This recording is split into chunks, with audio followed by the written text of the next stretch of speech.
en la creación del cosmos.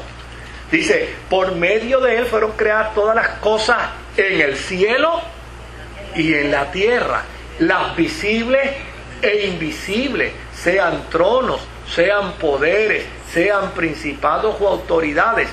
Todas han sido creadas por medio de Él y para Él. O sea, esto es fundamental en la doctrina cristiana, ¿verdad? Ahora, fíjense lo que dice en el verso 18.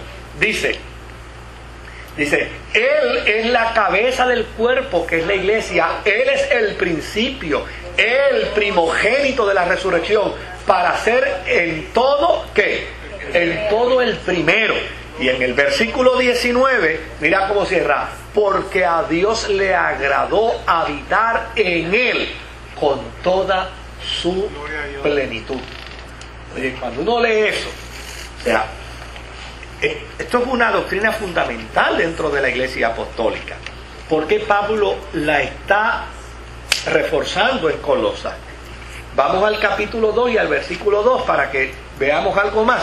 En el capítulo 2 y en el versículo 2, mira cómo dice el apóstol San Pablo. Dice, quiero que lo sepan para que cobren ánimo, permanezcan unidos por amor y tengan todas las riquezas que provienen de la convicción y del entendimiento. Así conocerán el misterio de Dios, es decir, a Cristo. Santo. O sea, dentro de este documento, que es fundamental para la doctrina apostólica, el apóstol San Pablo dentro de esta carta se bota.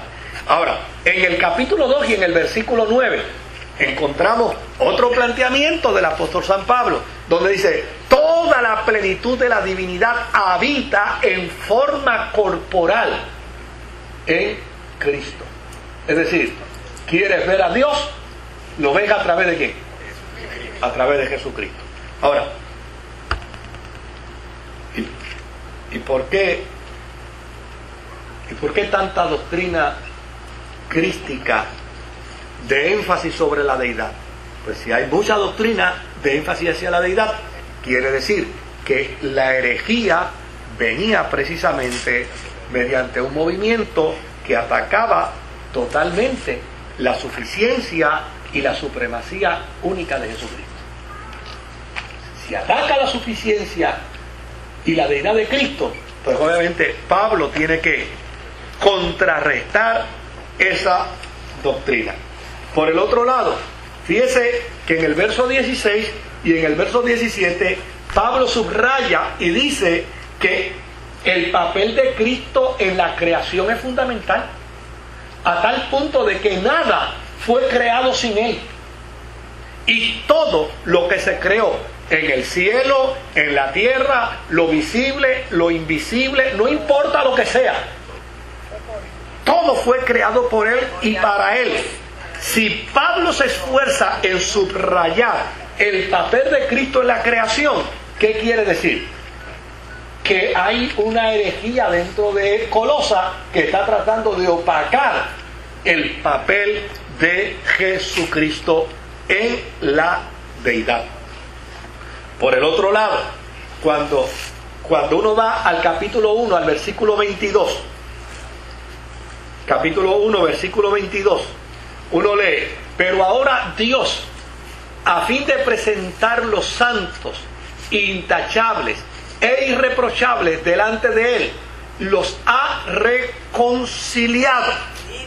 Los ha reconciliado en el cuerpo mortal de Cristo mediante su muerte. Lo que quiere decir entonces es que Cristo tiene un cuerpo que humano. Los ha reconciliado en el cuerpo mortal, en el cuerpo humano. Si está enfatizando dentro del mensaje a Colosas de que Cristo tiene un cuerpo humano, quiere decir que hay alguien que está diciendo lo contrario. Por el otro lado, cuando vemos ese versículo 16 del capítulo 1, donde dice que Él lo creó todo, incluyendo los poderes los principados o autoridades. Este término, queridos, este término de principados o autoridades, Pablo nunca lo asignó a ángeles, ni a serafines, ni a querubines. ¿A quién lo asignó? A los demonios. A los demonios. Ahora, fíjese lo que él está diciendo. Él está diciendo que por medio de Cristo fueron creadas ¿qué? Todas las cosas. Por lo tanto, si dentro del concepto judío de fariseo, que es el concepto al que pertenece Pablo, y desde la perspectiva donde Pablo va a explicar el origen del mal, si Pablo está haciendo énfasis de que Cristo participó en la creación de todas las cosas, pues desde luego, dentro de la doctrina judía, en el marco del fariseísmo, se postulaba que los ángeles fueron todos creados por Dios. Por lo tanto, los demonios son el resultado de una rebelión de ángeles. Y si son el resultado de una rebelión de ángeles, Dios no los creó demonios, pero los creó ¿qué? Los creó ángeles. Por lo tanto, para Pablo es muy natural decir, Dios los creó. Ahora, ¿cuál es la intención de Pablo aquí? ¿Qué es lo importante? Aquí la intención es decir, Él tiene el control sobre ellos. Pues si yo lo creo, yo lo domino. Yo leí hace muchísimos años atrás la historia de una mujer que iba en un carrito y se le quedó en el camino, y detrás llegó un hombre en una limusina, le ordenó a su chofer que se detuviera. Él se bajó impecablemente vestido, le dijo a la señora, señora, ¿qué le pasa a su auto? Dice, no me prende. Dice, abra por favor la tapa del bonete de su auto, déjeme chequearlo. Dice, no, pero ¿cómo? Mire usted, el hombre se ha bajado de una limusina, tiene chofer, está impecablemente.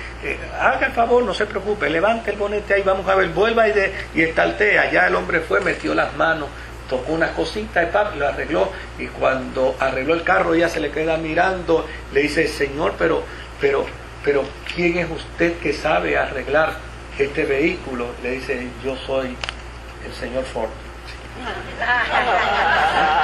O sea, si lo cree, yo sé lo que es.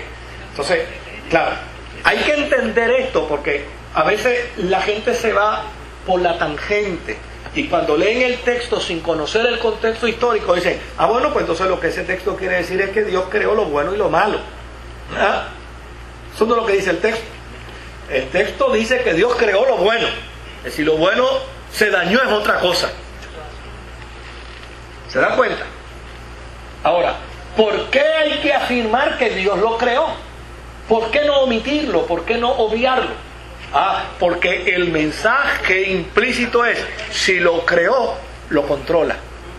Por lo tanto, si Él lo controla, si Él lo gobierna, si ellos están sujetos a Él, entonces no hay que tenerle miedo.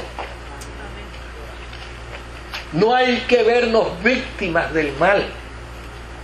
No hay que interpretar que el mal va a acabar con la iglesia, porque el control supremo y soberano lo tiene el que lo creó todo.